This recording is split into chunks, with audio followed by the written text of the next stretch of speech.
When peace like a river attendeth my way, ni neza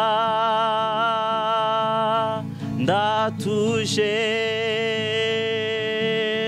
konguwe neza mu mutima.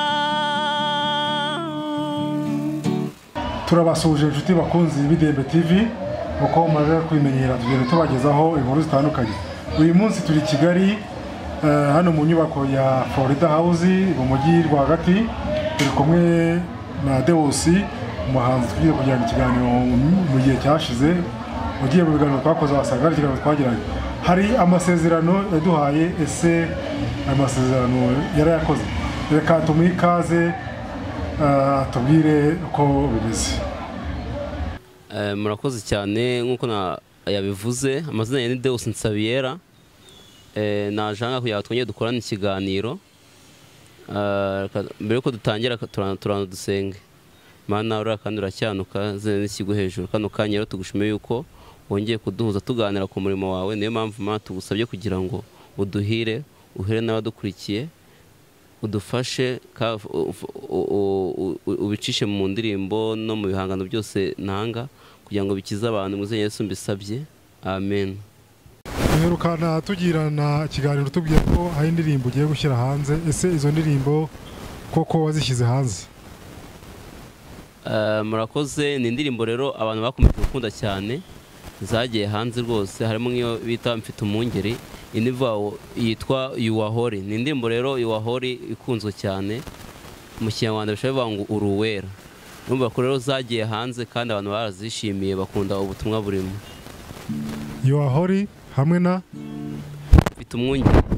Indi ya gatatu iya gatatu nayo yitwa ni indirimbo yo mu gitabo ivuga ngo It is well. Indirimbo numva ruri mukoresheje rutumvikana neza kuri bamwe. It is well bishatse kuvuga, bivuze ngo ni byiza cyane, ni neza, ni neza mu mutima wanjye. It is well with my soul. Ni neza mu mutima wanjye. Iducurangire twumve It is well.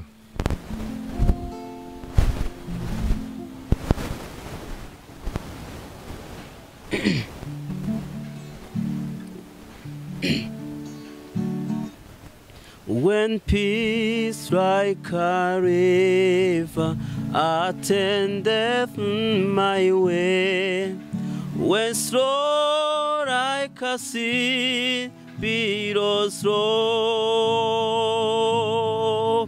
whatever my road has taught me to say, it is well with my soul. It is well with my soul. It is well with my soul. Ni neza ndatuje konguwe neza mu mutima.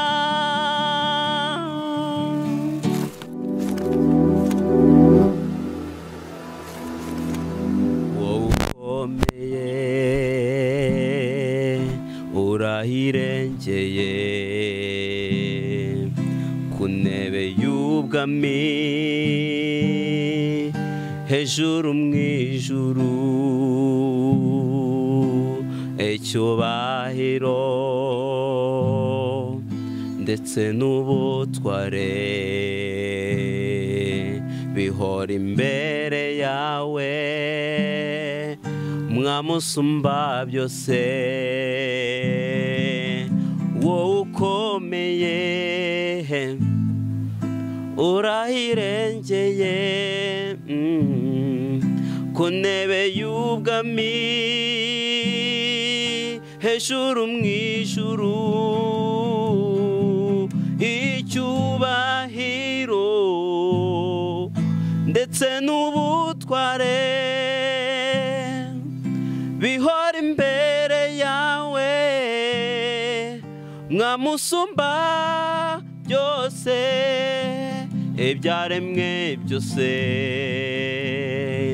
nibiguhimbaze nibigusingize wowe uruwera uruwera uruwera uruwera uruwera mwamuruwera you are holy you are holy you are holy you are holy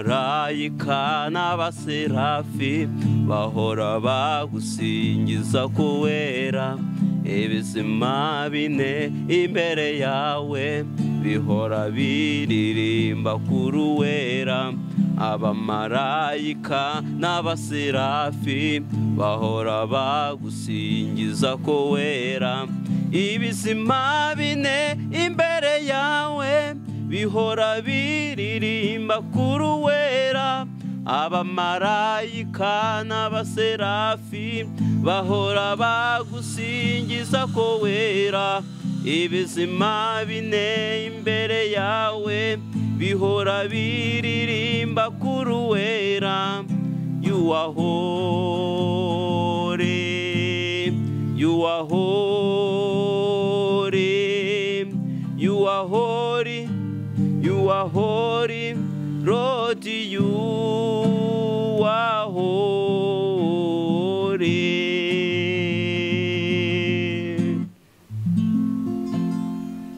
urakoze cyane se mu rugendo rwo gutunganya izi ndirimbo zawe ukoresha usohoye muri iyi minsi muri uru rugendo hari imbogamizi warahuriyemo nazo cyangwa se hari abaterankunga wabonye tubwire twumve uko byari byifashe ubu ni ukuvuga ngo ibintu byose iyo ufite uwiteka ibintu byose birashoboka nk'uko nabivuze mu kiganiro cyabanje kuvuga ngo niba hari imbogamizi ufite hari ibibazo uri guhura nabyo mu murimo runaka iyo usenze Imana iragufasha kandi umuterankunga wa mbere mukuru ni Imana mu by'ukuri ko Imana ni byose n'ifite byose muri bike rero Imana iba yarahaye umuntu imuha ubwenge bwo kubijera kandi akaba yakora mu murimo w'Imana nk'uko Imana yadutumye hano mu isi kugira ngo twamaze ubutumwa nitwinube yuko mu bike dufite ahubwo tugende dufate inzira tugende yuko izaba natwe uzatugenda inyuma n'imbere impamvu rero navuga ko Imana ariyo muterankunga wanjye wa mbere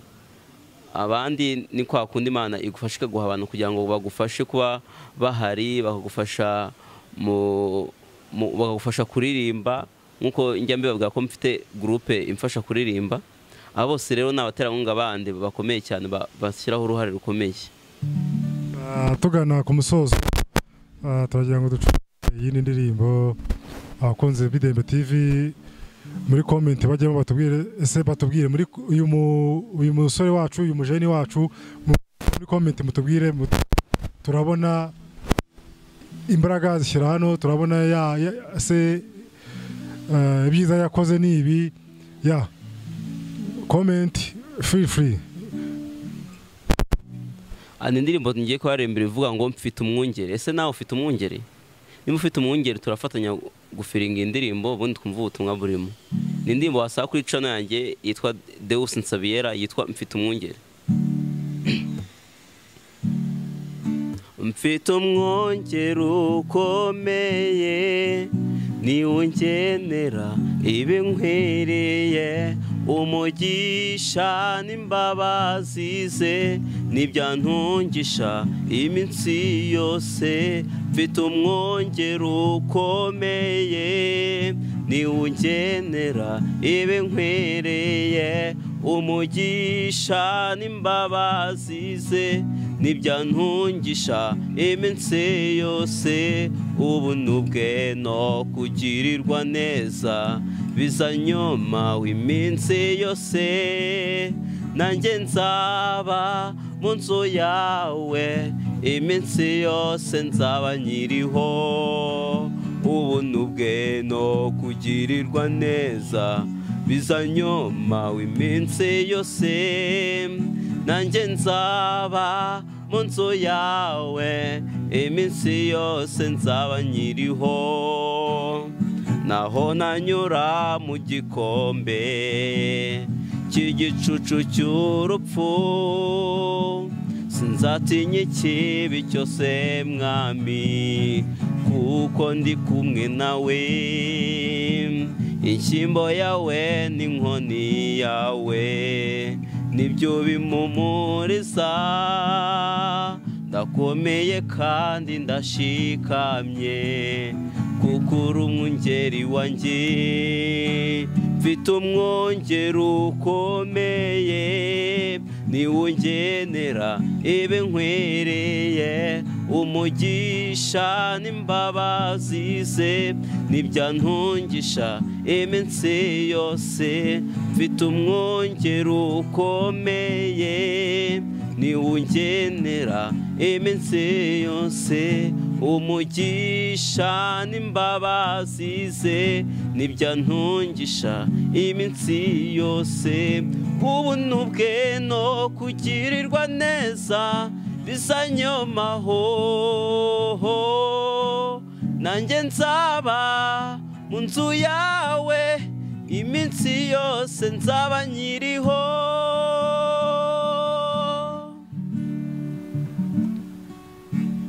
Tugana zo se Kigali gufasha ite? Ni bya bindi bajya bavuga ngo ni by'i Kigali nyine umuntu abayeho mu buzima butandukanye ariko ni ugukora ushaka amafaranga kugira ngo Imana igufashe muri ubu buzima. Ubwo rero icyo navuga ni uko Imana ikomeje kubana nanjye mu buzima bwanjye bwa buri munsi nkayiringira nkayisenga kugira ngo ikomeze kunyobora mu nzira zanjye. Turabashimiye. Uramutse ushaka ko tukwambika kuri imyenda yacu igezweho wahamagara kuri iyi numero ureba kuri ekara yawe.